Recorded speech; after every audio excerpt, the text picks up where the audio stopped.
C'est Claude parti. Pépitone, bonjour. Bonjour Eliane. Eh bien, j'ai toujours beaucoup de plaisir de vous recevoir parce que nous avons déjà fait 2 interviews ensemble et avec toujours autant de richesse dans ce que vous nous apprenez, c'est extraordinaire. Et là, vous allez nous parler du hiking puisque vous allez nous faire une conférence sur le hiking à Montreux au premier étage et ça sera donc le vendredi 24 à 16h. 16h. Voilà. Donc, le hiking, qu'est-ce que le hiking? Alors le Yi, c'est le livre des transformations, le livre des mutations. Yi en chinois, ça signifie ce qui bouge, le mouvement, et King, c'est ce qui ne bouge pas, c'est-à-dire le classique. Donc le Yi nous parle de la vie, il nous parle de ce qu'est la vie, elle est constamment en mouvement. L'idée du Yi, c'est de comprendre que nous sommes dans une espèce d'environnement, et il provient d'une très vieille relation entre l'humain et la nature. Et je me suis plus particulièrement intéressé d'ailleurs au Yi originel, je dirais au King chamanique, et on peut comprendre que quelqu'un qui vit dans la nature a des interrogations, et il va retrouver dans la nature certaines constantes qu'on retrouve dans le King, le vent, la pluie, le tonnerre, etc. Donc là, je vois que vous avez fait une roue, Ouais. comme une roue astrologique. Alors le Viking se présente sous forme de roue. C'est un Viking qui est calendrique, c'est-à-dire ce Viking-là date de 220 avant Jésus-Christ. Ah, C'est d'accord. dans le taoïsme que certains moines bouddhistes, certains moines taoïstes ont mis en place une compréhension du Viking selon le cycle de l'année, comme une boussole en fait. Le Viking, c'est une boussole. D'accord. Les Chinois ont inventé une boussole pour se diriger dans le monde, dans l'espace, mais ils ont aussi inventé une boussole pour se diriger dans l'humanité. Et on peut comprendre que le Viking tourne comme ça, clac, clac, tous les 4-5 jours, il y a quelque chose qui se passe.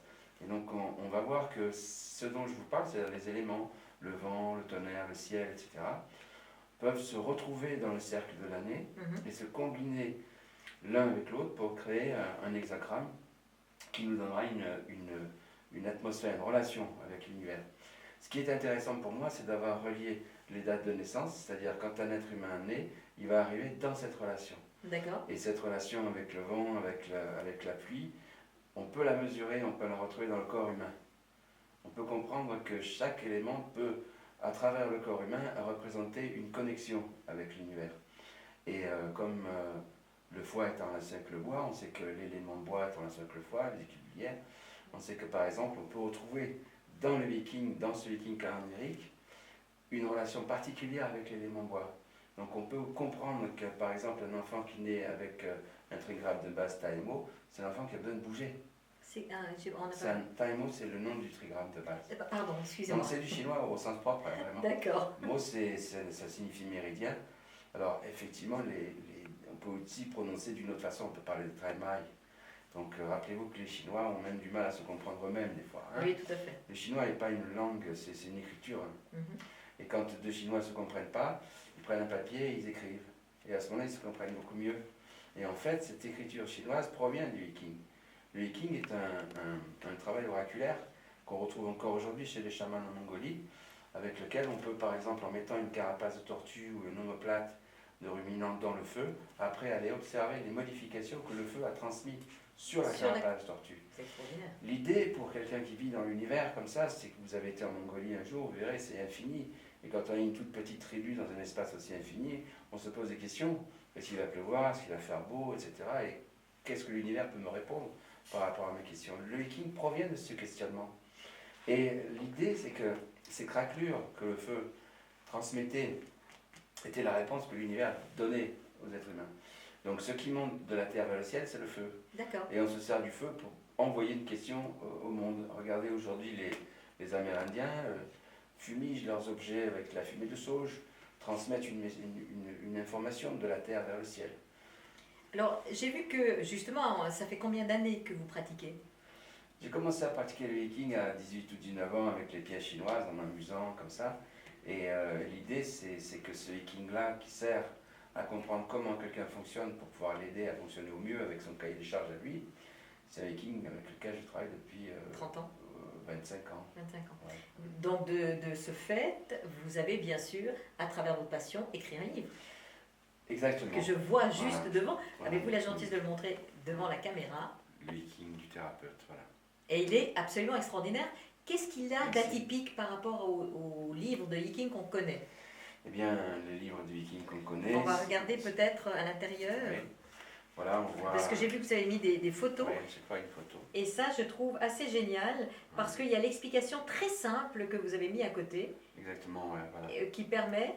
L'idée, c'est que c'est le Viking du thérapeute, c'est un Viking thérapeutique. Ça me permet de comprendre comment quelqu'un fonctionne et pouvoir lui donner des éléments sur lesquels il peut s'appuyer lui-même pour fonctionner au mieux.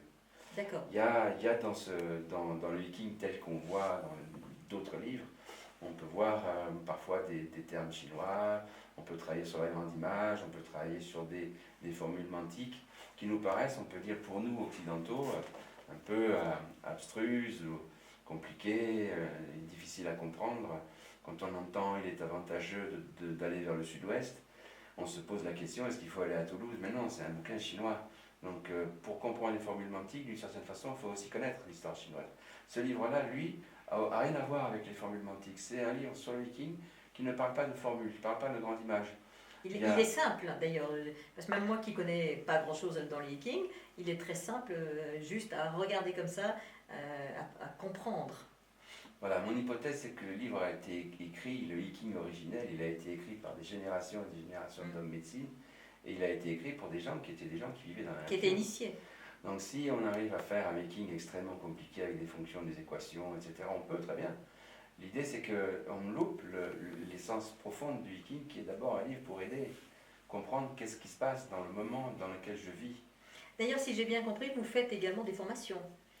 Oui, je tiens à partager ça, parce que cette façon de voir le Viking est une façon qui est, je dirais, d'une certaine manière assez originale. Et elle peut tout à fait compléter des formations données par des sinologues ou des gens qui vont expliquer la dynastie des Chang, des Chu, etc.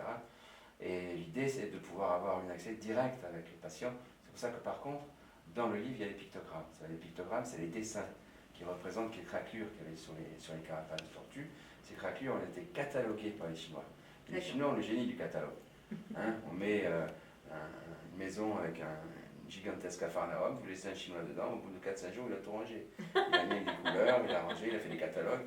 Et donc, d'une certaine manière, le Viking a été amélioré par les Chinois. Il a été catalogué. Et donc, ils se sont dit, avec raison, que si on arrivait à cataloguer toutes les réponses de l'univers, on n'aurait plus besoin de brûler des carapaces de tortue.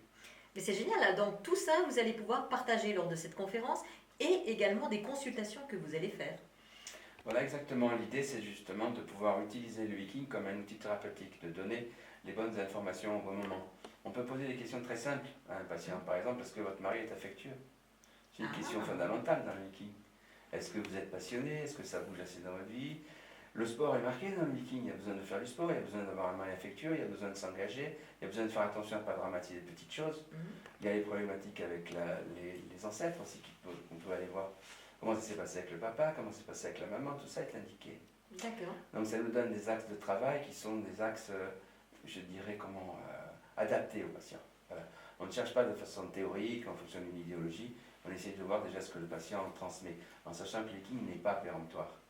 Il n'y a pas un bon hexagramme, un mauvais hexagramme, il n'y a pas un bon Viking et un mauvais Viking. Mais c'est formidable. En tout cas, on va avoir tous beaucoup de plaisir de venir à votre conférence et puis également d'aller faire des consultations. On aura le plaisir de vous avoir le mercredi 22 au vendredi 24. Okay. Merci beaucoup, Claude. En tout cas, ça a été très enrichissant pour moi et certainement les téléspectateurs qui auront appris quelque chose. Et puis, on va suivre avec beaucoup de passion vos conférences. Merci beaucoup, Claude.